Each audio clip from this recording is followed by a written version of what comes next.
we're changing things up a bit this year, and before we open this to the floor, this question has come in from a young Bahraini fan. Take a look at this. Hi, I'm Adriel, and I need to ask you a question today.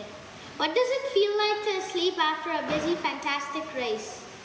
Do you ever dream of you racing, and do you move around as same as you drive? Have you ever fallen off your bed? Thank you. Good luck. Well, never been asked that question. So you got a job in journalism.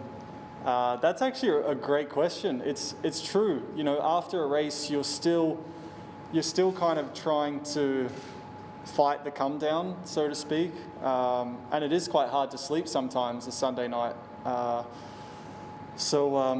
Yeah, sometimes you're laying in bed, staring at the ceiling, kind of replaying the race in your head, and you're like, I may as well have gone out and partied because I'm not sleeping regardless. Your mind certainly does kind of go through, I guess, back and forth, you know, maybe the good things that happened and the bad and maybe what you can do better. But the adrenaline's still kind of trying to funnel out of your system, I'd say. Have you ever fallen out of bed? Oh, that was... I haven't, but I feel the person next to me probably has. No. You should have lied. No, I'm not going to say that. No, I haven't. Hi, my name is Daniel, and I would like to ask this question to the Mercedes drivers. If you had 3 wishes from the Genie, what would they be? Thank you. Hi, Daniel. Thank you so much for the question. 3 wishes for a genie. Wow, that's a really good question. Do you have any idea what you wish for? Big question. If I'm really honest, I'm fortunate to have pretty much everything I've ever wanted. So I think it would be really asking for things for others, you know. So not to be a Debbie Downer, but one thing, for example, is equality for all. You know, everyone should be equal and everyone should have equal rights. Another one would be, I guess it comes in the same thing, but no one should be going hungry in today's world. There's enough food for everyone. So no hunger. And then the third one I'd be somehow saving the world. So no more climate. I'd have to rub the genie and ask her to heal the world in some way. I don't know. Thank you. And Valtteri, 3 wishes. I would like to see definitely peace and calm in the world. It's been pretty crazy recently in many ways. One wish definitely would be for my family and close ones, my friends, to wish good health. And one would be to be a Formula 1 world champion. My name is Leonard, and I have a question for the F1 driver. What was the hardest moment in your career? Is this passion worth it? My hardest moment in my career, one that I remember, missing 2 races last year with COVID. You know, it's the one that it's more fresh in my mind because I knew that race in particular was going to be extremely good for us. So that hurt. You know, you prepare yourself into it, and all of a sudden you are not able to race. Hello, my name is Lamia, and my question is, how does it feel when you drive an F1 car at 250 kilometers an hour? Yeah, it's a good question. It's slow. At 250, it's slow, yeah. It's a bit faster than that, but yeah, no, it feels great. I mean, fastest machine on earth to run on the ground. So yeah, it's you can't really compare it to anything else, I would say. So yeah, it's awesome. Hello, my name is Sultan, and my question to you is, what advice would you give me if I wanted to be an F1 racer just like you? I'm sure there's a lot of advices to be given, but I think first of all, you have to. Usually, you always start from go-kart and enjoy it. Have fun with it, and then. It's going to be quite a few years in go-karts, but as long as it needs to be fun and obviously try to improve in it, and then when the day comes to go in let's say the car racing, it's first of all you need to be a bit of lucky sometimes with the timing and choose the right teams and this and that. But I think you need to have just a good people helping you, and then do whatever you can, the best you can, and hopefully it works out. Thank you. And Antonio, please. Yeah, I think the first things you need to do, especially in the karting, you need to enjoy. It's the passion that you have, so you need to enjoy every moment. And then the advice that my dad gave to me when I was already almost in Formula Car is to fight for your dream. You need to, if you want something, you need to work really hard and fight for this. And this is what I can, the advice that I can give. And of course, you need to also have a little bit of luck, stay in the right moment, in the right time. But yeah, I think sacrifice and work hard is the first advice if you want to achieve your dream. Hi, my name is Tadin, and today I'm going to be asking a question to those amazing Ferrari drivers. My question is, what is something that you have learned from the sport that helped you in your life outside of it? Thank you. It's not an easy question, actually. Definitely more challenging question than some of the journalists sometimes do. But I'm joking. But let's say from a very young age, we've been exposed to having a working environment, a working relationship with a lot of older people than what we are. So I remember coming into Formula One, being 20 years old and having to get on with people of 40, 50, 60 years old, bosses, engineers, and that makes you mature and know how to fight for your own interests and fight for your own things a lot younger and a lot earlier than you would do at a normal age.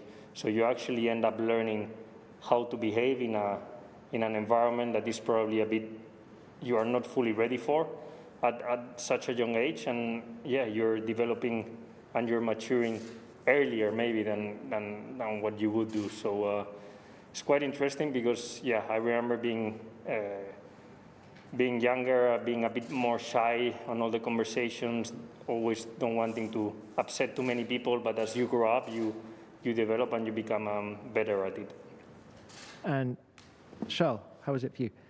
Well, for me, something that I've learned in my career from when I was younger, starting in karting to now, is to, and that I use also in my normal life, is probably to never give up. Whenever you want something, just go for it. And it might not be a smooth road, and sometimes might be that you have more difficult moments, but never lose your goal and keep working towards it without giving up. Hi, my name is Mohammed. My question is, do F1 drivers have to be fit or not because they drive F1 cars? That's a very cute way of asking us questions. Yeah, so obviously all F1 drivers have to be really fit and really work hard on their physical conditions to be able to drive these cars. I think especially, last year F1 cars were the fastest in the whole F1 history. The Gs we are having through the corners are really high, around 5 Gs. And to be able to sustain these forces for 1.5 hours in really warm conditions, very humid, you need to be in very, very strong shape. So that's one area where we obviously need to work very hard in the off-season, especially to build up our capacity to be able to last the whole season, and especially this year with 23 races. I think that's one thing we will really feel the accumulated fatigue through the year, and we could potentially see differences between drivers who didn't focus enough on this area compared to some others. Yeah. Thank you. And Yuki, where have you had to ramp up your physical fitness ahead of this first Formula One season? I especially work on neck. First time I drove in Formula One at Imola, I felt the neck already get tired from third session, and especially braking G. I didn't expect like that big, and yeah, Imola, my neck always go forward. Even next time I expect that G-force and try to put more power in the neck, still my head goes forward. So I work on mainly neck and also core. Like Pierre said, we had from Formula One especially, we have a big G-force every corner, especially fast corners, and have to be stable in the car. Like have to keep the position in the seat. So work on especially neck and core. Yeah. Hi. My question for you is, if you could take a month-long road trip, what would be your route? Well, I know where I would go. I would either do. Yeah, I mean, so many beautiful roads in Europe. You know, just drive through. It's like a road trip in a car kind of thing. Yeah, so I would probably go through Europe. There's so many beautiful places to see, beautiful roads. It's actually something I've been wanting to do. So, yeah, do that. All right. And how about you, Seb? Well, if it's a month, then I would tackle the UK, see all the bits. I mean, I haven't seen that much yet. Obviously, Silverstone, I'm an expert, but other than Silverstone, the Midlands, I think I would like to explore the north and, yeah, see more of that. Also, Scotland, Ireland, Northern Ireland, so, yeah. What would you do it in? Sorry? What vehicle would you do it in? Well, obviously, I'm not traveling alone, so it would be a little bit larger to fit everyone, but, yeah. Hi, my name is Baha, and my question is, who was your idol when you were younger, and what did you want to be growing up? Well, I started racing very early on. I joined the karting race in rental karting when I was 6, and I always had a white helmet. Before that, so for my birthday, my dad handed me a painted helmet, which actually was a replica of Michael's helmet. So obviously, I wasn't very aware of what figures there are in the sport, but that sign or that signature from my dad sort of opened up that I looked into the results that Michael has produced in Formula One, which were astonishing, and yeah, I looked up to him when I was young. Thank you. And Mick, please. No, so basically for me, I mean, I kind of set the first time in a go-kart when I was 2.5 years old. So growing up, it wasn't really, I mean, I've always loved racing, and I've tried a lot of different sports. I've tried football, ice hockey, I mean, you know, just general kid stuff, I guess, but it was never anything as giving me the same feeling when I was racing, and therefore I really never had a feeling that I wanted to do anything else, and then just kind of pursued it and really went, let's say, to a more professional level when I was around 12 years old, and that's when we started doing the international races, and that was the decision I took with my dad together. So yeah, it's been a long time, and I've always wanted this, so I'm happy to be here. Hello, my name is Leon, and I would like to ask you about what was your parents' reaction when you started to race, and how did they support you? Thank you. Well, firstly, they were supportive as I was doing something I loved, and I think you know, that was really important for me. But I think equally quite scared, nervous, and you know, fortunately, I can't see or feel what my parents are feeling when I'm on the racetrack. But I've been next to other drivers' parents while I've been watching them. I remember a race I was sat next to Alex Albon's mum, and I'd never even met Alex's mother until this point, and she just grabbed on to me, you know, shaking and so tense, watching her son drive. So I think, you know, I can't imagine what parents must feel seeing us drive around the races, but you know, we're doing something we love, and they were very supportive.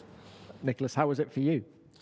Yeah, for me, I mean, I guess it was a bit different. I mean, I didn't get into racing at a very young age. I only started when I was 13, so I think it was a bit of just a curveball thrown my way in the way of my family's and kind of getting into it. They were, of course, very supportive when I just kind of stumbled upon the sport of karting, because that's really how it happened. Yeah, I didn't come from a racing family, so yeah, when I did start racing, it was a completely new world to them. I guess similar to George in the beginning, you never know quite how they are when you're on track. But I did have the let's say position to see. I had a younger brother that raced for 5 years in karts, so I was able to see how my parents were reacting when he was on track. So I could imagine it was something very similar. And yeah, for sure, there's the nerves that I think any parents would have naturally, seeing their young boys rip around the track very, very fast. But yeah, always very, very supportive. Just kind of along the lines of what George said, they know you're doing something you love. And I think that's, I guess, one of the main, nice things to see for any parent, seeing their kids do something they're passionate about.